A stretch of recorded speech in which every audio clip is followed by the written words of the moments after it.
welcome back to the Citizen channel. We're all staying safe and well. I'm going to take you back in time today. Even I was just a twinkle in my dad's eye this time. I'm going to go back to the 24th of October 1956. Yes, a main road derby, but a derby with a difference. City against United. It was a Charity Shield match. The record books show that United won this 1-0, but the story of the game, the first ever floodlit Manchester derby, is very interesting, or competitive Manchester derby is very interesting, and again showed the generosity of us to our cross-town rivals. Let's be honest, the generosity that in both clubs' histories has usually been a little bit one-sided, I think, with United always taking and us always giving, hasn't it, over time, but we won't bang on about that. We're just kind-hearted, but they're not. So let's check out the sort of story of this game, please. If you're new to the channel, push that subscribe button, push the bell notifications. Everything City past, present, and forever. Of course, great to have you on board. Let us know your comments. I'm sure none of you are watching this. Well, possibly would have been there. I know there's a certain gentleman who were a little bit more years than me might comment, but of course.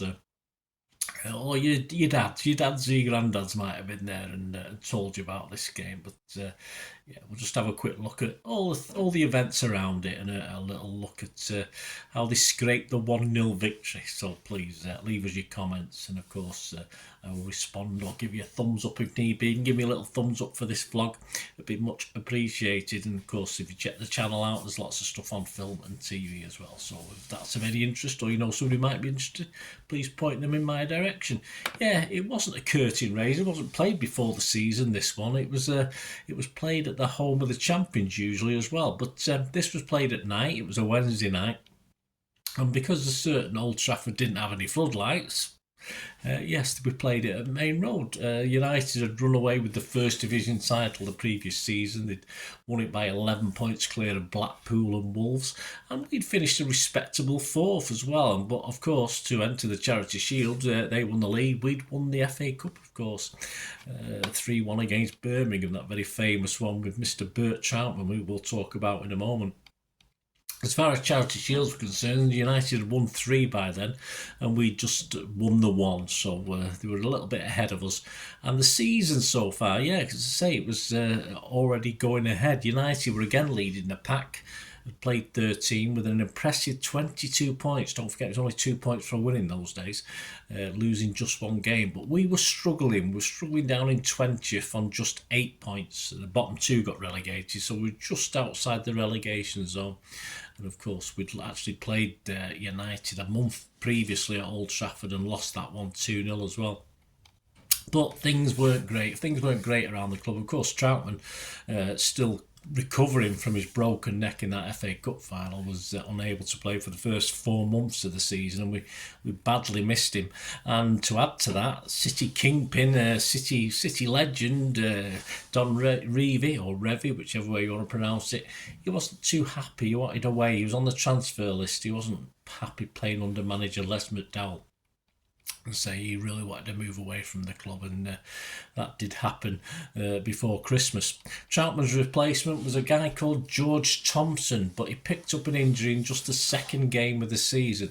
And a week previous to this Charity Shield match, he'd made a return for the reserves, but then broke his collarbone, so things hadn't gone very well, and he wouldn't play for the first team ever again. So that was the last time. That second game of the season was the last time we saw him.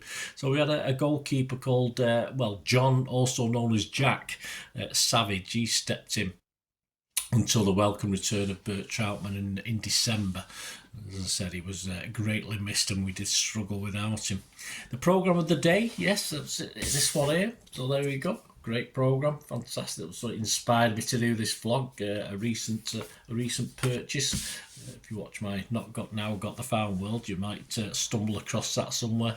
Yeah, the cost threatens that. That's in new money, 1.5p. So for the programme, and that great drawn image, of course, it'll be up on the screen of Main Road with just the covering for the main stand and the plat lane. The Evening Chronicle was a local paper. It was said to be very favourable towards the blue side of Manchester. We actually had a director who owned it at one stage, more so than we can say about the Evening News, and that's actually amalgamated or took over the Chronicle in the 60s. The Chronicle also produced a 16-page, football pink on Saturdays during the football season. On a Sunday, if you wanted all your sports news, you say all the games took place on a Saturday and, of course, in the week sometimes. But you could get the Empire News and Sunday Chronicle. It was a combined paper. That's what the football fans would go to get their update at the weekend.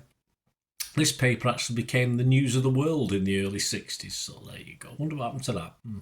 Yep, the 30,495 crowd on the night, about 4,000 short of the season's average, so a little bit down, were entertained pre-match by the band of the 8th A Battalion, the Manchester Regiment. I mean, sadly, the popular display put on by the Butlins young ladies was penciled in for the home game with Birmingham on November the 10th. There you go, so they missed out on that. I wonder why that was so popular. I'm not too sure. But of course, the band played and numbers included a waltz, if you wanted to have a waltz around the Kippax, Nights of Gladness, and yes, a recent movie hit by Rodgers and Hammerstein. The previous came out at the end of the previous year and was popular this year.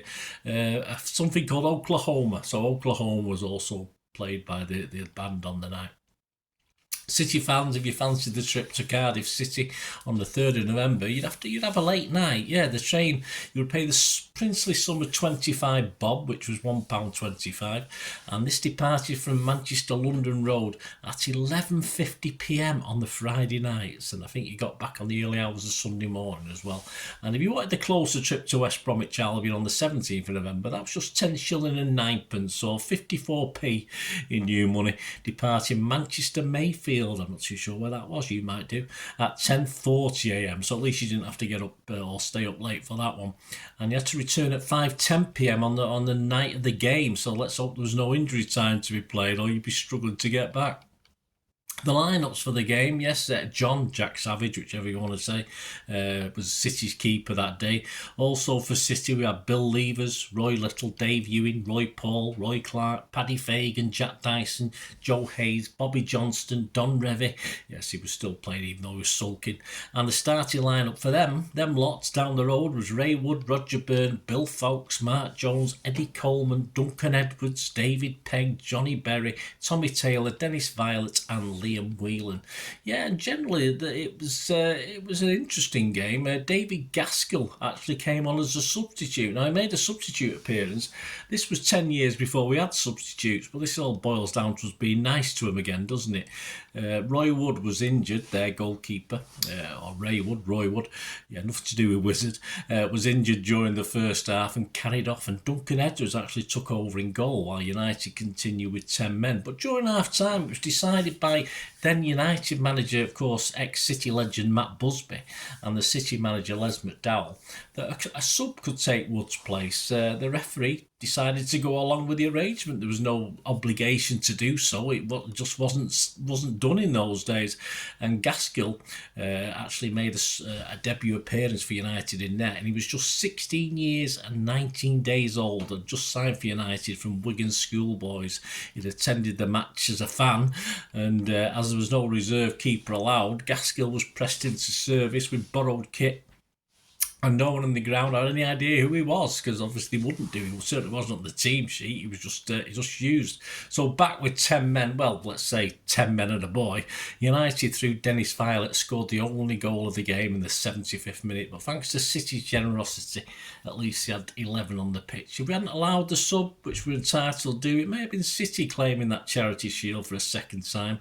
Because let's face it, playing with 10 men, it always happened in those days. You did struggle, you did tire, and of course a 10-man United with no keeper and star player older Meredith, and Edwards in net, would have certainly struggled in that second half. And of course it was the fact they took the lead because they did have the 11 men on the pitch. But yes, I think they would have undoubtedly struggled to win that one. But hey, we don't know. The record books show 1-0 to United. It's as simple as that.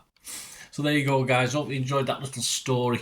The story of the game, of course. We go back to this programme 24th of October 1956. But yeah, being the gentlemen that we are and the nice people we are, we give them a chance, didn't we? And they took it. But so they've probably thrown it back in our faces many times since then. But I hope you enjoyed this little story of the game. Any members you've got or anything about that, or any of the players who played, of course, it'd be great to hear from you.